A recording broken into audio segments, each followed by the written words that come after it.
Welcome students, Professor Kevin Taylor here to discuss the blockout phase of your animation course.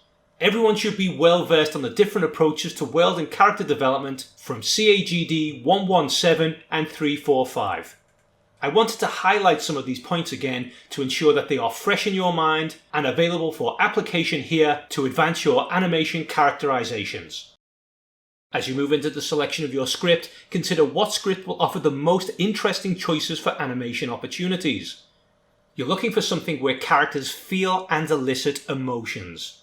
If a concept is built on tension and drama, then ensure you're able to call those emotions up yourself, feel them, and apply them to your character's poses.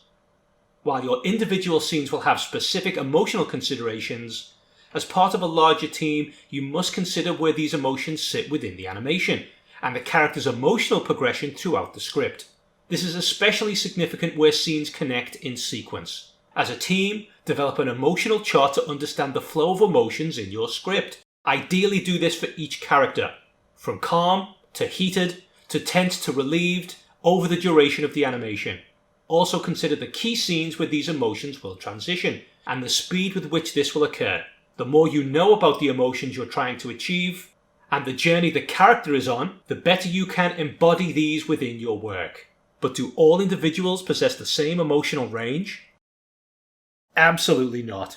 Just as people are distinct, so too are their emotions, how they are conveyed, and how they will be drawn out based on specific experiences. To that end, the more you know about your character, the better you will be able to see that character come to life, realized in all of their uniqueness during your scenes and animation. As with your CAGD 117 and 345 courses, I strongly recommend that you develop a character diamond and a brief biography for the individual characters within the story. The more interesting these characters are, the more depth that they possess, the better their emotions and innate reactions will be. Interesting characters require a little diversity of traits. Looking on screen, you'll see Jack Sparrow, a character built on selfish traits such as egotism, greed, and self-preservation. But his divergent trait, loyalty in this case, creates a lot of interest and keeps the viewer guessing as to his true alignment throughout the film.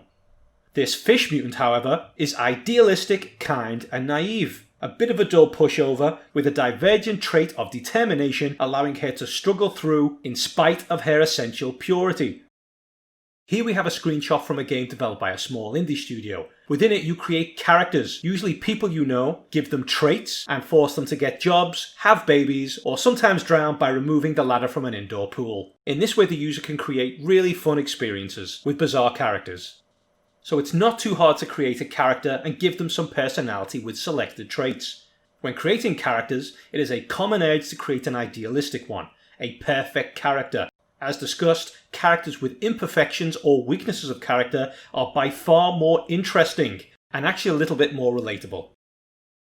If this wasn't true, then Superman would be the most interesting character in comics, rather than one of the most painfully dull.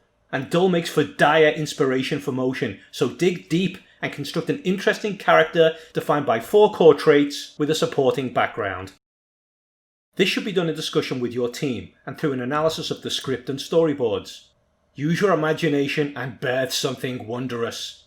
With an understanding of your characters fresh in your mind, a good starting place for embodying their individual character is the idle or neutral pose. Understanding will see the characters actually informing you on how they should appear to be posed within each situation. With a distinct personality, a character might stand or sit while they're doing nothing, or maybe they lounge or lean lazily against a wall, or engage in some form of neurotic idle action. The possibilities are endless.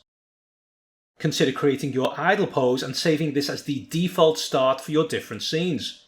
It can be helpful, allowing you to capture the character's personality much more quickly in each scene.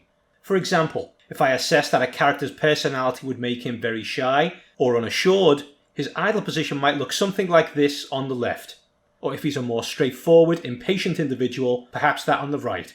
If you start animating a shot from a neutral pose that is already in character, you'll get more of a sense of that character's individual personality within the movement. And it becomes much easier to stay in his or her head as you create the performance. As stated in the brief, gathering reference is a requirement of the assignment, but that is only because it's a powerful tool that will absolutely improve your animation. Referencing acts as a visual guide, but creating this reference also gives you a physical grasp of the character, allowing you a powerful sense of how they move and react in different situations. Do you feel like you're too shy to act on camera? Or perhaps worried about people seeing you acting? The best advice that I can give you is to suck it up and get over it. If you want to be a professional animator, then this is the kind of thing that you have to do.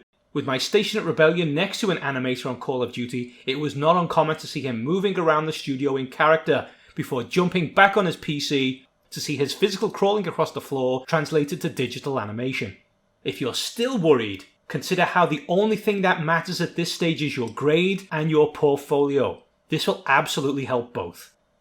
If in doubt, then find a willing victim and direct them for your reference instead. But at least have a go. If you have any questions, use the 445 virtual classroom to ask them. In this way, questions can be seen by everyone and we can all benefit from the answers or from the ensuing discussion. So good luck with your work and happy animating!